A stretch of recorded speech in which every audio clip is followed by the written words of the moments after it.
ఒక కులటలో అందం ఉందనుకుని ఆమె వెంట తిరిగి ఇల్లాలిని వెడలగొట్టాను. ఆఖరికి దొంగతనాలు చేశాను, కళ్ళు తాగాను, వేశ్యకి పిల్లల్ని కన్నాను. జీవితం పండుటాకైపోయింది, చేసిన పుణ్యం లేదు. అయినా నారాయణ అని ఒక్క మారన్నందుకు నాకు ఇంత అనుగ్రహమా? ఛీ, నా బ్రతుకేం బ్రతుకు. ఇప్పటికైనా సరిగ్గా బ్రతకడం నేర్చుకుంటాను.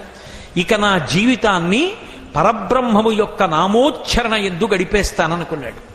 ఓరి పిచ్చివాళ్ళల్లారా, అందరూ చచ్చిపోయే ముందు భగవన్నామని చెప్పగలరని మీరు అనుకుంటున్నారా? అందరూ భగవన్నామని చెప్పగలరా? దంతంబుల్ పడనప్పుడే, తనువుయందారూఢియున్నప్పుడే, కాంతాసంఘము రోయనప్పుడే, జరాక్రాంతంబు కానప్పుడే, వింతల్ మేన చెరించునప్పుడే, కురుల్ వెల్వెల్ల కానప్పుడే, చింతింపన్వలమీ పదంబుజములన్ శ్రీకాళహస్తీశ్వర అంటాడు దుర్జటి. ఒంట్లో ఓపిక ఉన్నప్పటి నుంచి చెయ్యనటువంటి సాధన ఎప్పుడో పండుటాకులైపోయిన తరువాత సాధన చేసి భగవన్నామం మనసులో నిలబడాలంటే ఎందుకు నిలబడుతుంది? అది నిలబడదు. సాధన మొట్టమొదటి నుంచి చేసుకుంటూ చేసుకుంటూ చేసుకుంటూ విడితే ఆ భగవన్నామము నిలబడుతుంది. అందుకే మీకు ఇవాళ చెప్తున్నాను రా, మొట్టమొదట ఎవరిని తీసుకురావాలో చెప్తాను, బాగా జ్ఞాపకం పెట్టుకోండి అన్నాడు. ఎవరిని తీసుకురావాలి అంటే బాగా గుర్తుంచుకుని తీసుకురండి. తీసుకొచ్చేటప్పుడు లోకంలో పరమ పాపభూయిష్టమైనటువంటి జీవనాన్ని చేస్తున్నటువంటి వాళ్ళు కొంతమంది ఉంటారు. అటువంటి వాళ్ళు కలలోనైనా శ్రీకాంతుని పాద పద్మముల్ దర్శింపలేని కర్మరతుల, ఎకసెక్కమునకైన ఇందిరారమణుని పేరు పలకంగలేని దుర్భాషితులను. ఆఖరికి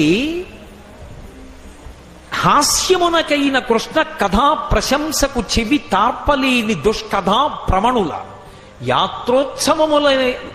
యాత్రోత్సవములనైన ఈశుని గుడి తోవ త్రొక్కలేని దుష్పదులను.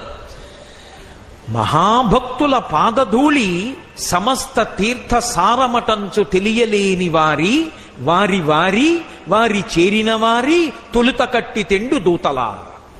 ఎవరిని తీసుకొస్తారో తెలుసా? మీరు తీసుకొచ్చే ముందు ఎకసక్కమునకైన ఇందిరారమణుని పేరు పలకంగలేని దుర్భాషితులను.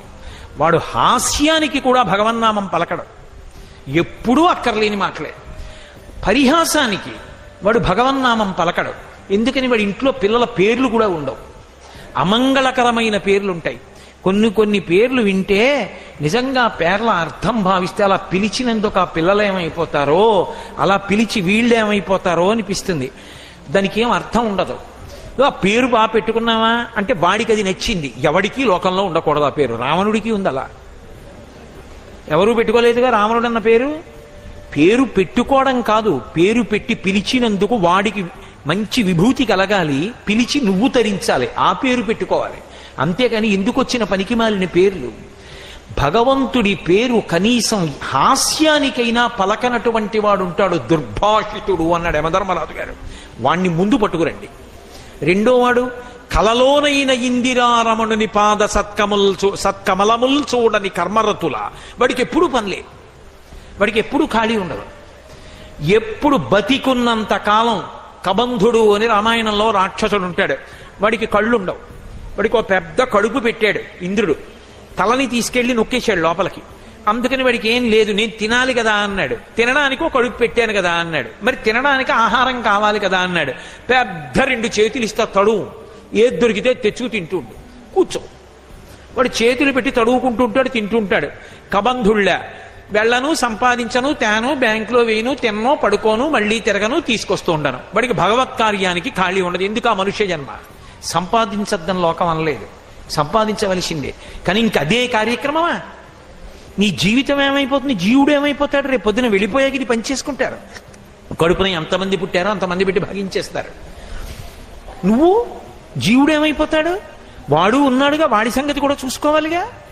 కాబట్టి కలలోనైన ఇందిరారమణుని పాద సత్కమలమల్ చూడని కర్మరతుల. చివరికి ఏదో హాస్యానికి కృష్ణుడు జారలీల చేశాడు, చోరలీల చేశాడు అని చెప్పి ఉత్తినే ఎకసెక్కం కోసమని కృష్ణ కథ విన్నాడెవరో.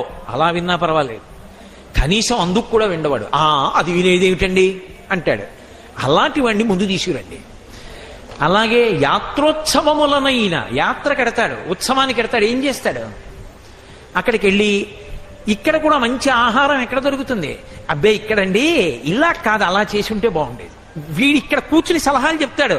వచ్చి చేస్తే తెలుస్తుంది చేయడం ఎంత కష్టమో, రోజుకు 1100 మందికి అన్నం పెట్టడం ఎంత కష్టమో, పెద్ద హాల్ తీసుకురావడం ఎంత కష్టమో, జనరేటరు 7 రోజులు రాత్రి పగలు తిప్పడం అంటే ఎంత కష్టమో, ఇంతమందిని తట్టుకుని కార్యం నడపడం అంటే ఎంత కష్టమో ఒడ్డున కూర్చుని సలహాలు చెప్పమంటే ఎవరైనా చెప్తారు.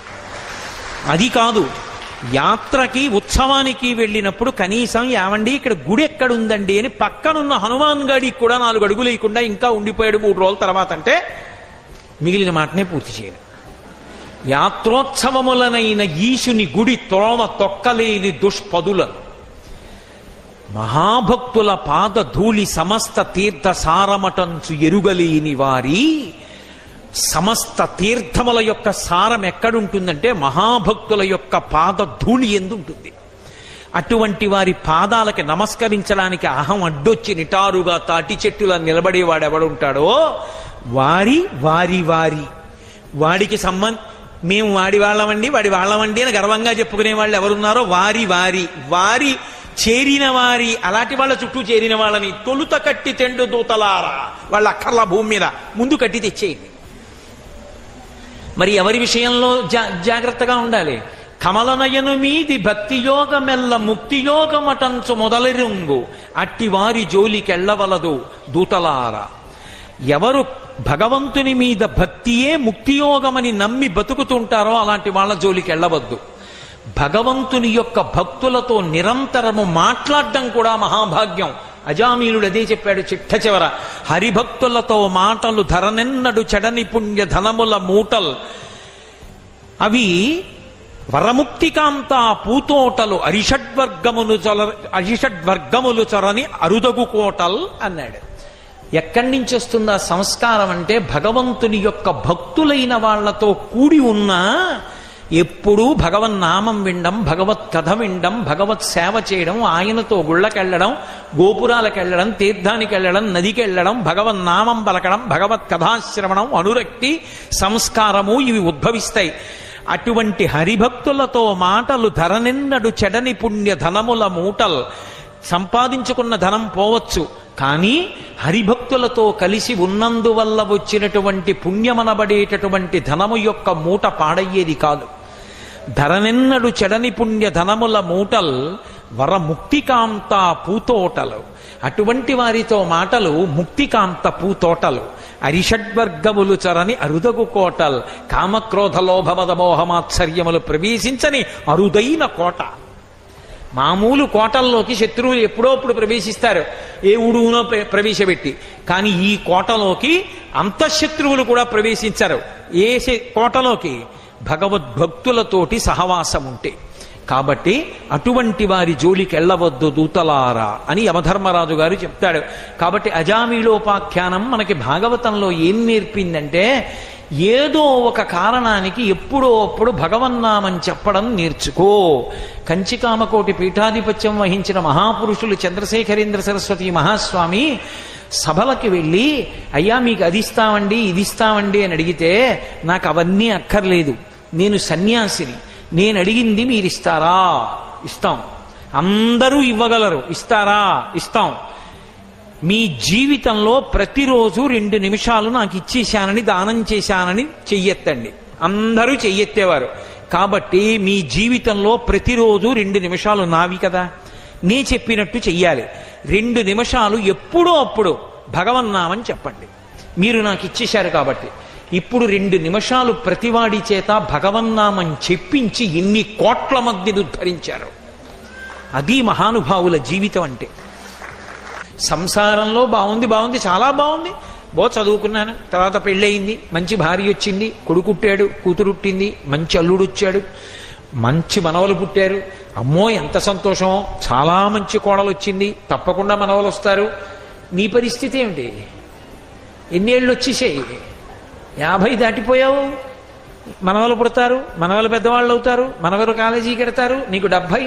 మనవలు ఇంకా పెద్దవాళ్ళు అవుతారు, వాళ్ళ పెళ్ళిళ్ళు అవుతాయి, వాళ్ళకి అక్షతలు వేస్తావు, నువ్వు 80, మళ్ళీ వాడికో మనవడు పుడతాడు, నీకు మునిమనవడు పుట్టాడు, నీకు కనకాభిషేకం చేశారు 90. సాధించిందేమిటి? అడుగు నుంచి వచ్చేస్తోంది మృత్యువు కాలంలోనే. ఏది పట్టుకుంటుంది? కాలు పట్టుకుంటుంది. ఉన్నన్నాళ్ళు కాళ్ళతో తిరుగుతాడు, మృత్యు వచ్చింది ఇంకెక్కడికి తిరగడక్కడ పడుకుంటాడు. ఇహ వీడి ఎలాగో తిరగడం నలుగురు వచ్చి తీసుకెళ్ళిపోతారు. అప్పుడు మనం మాత్రం ఊరుకుంటాం ఏంటి? వైద్యులు లేరా, వైద్యశాలలు లేవా? పరిగెత్తం.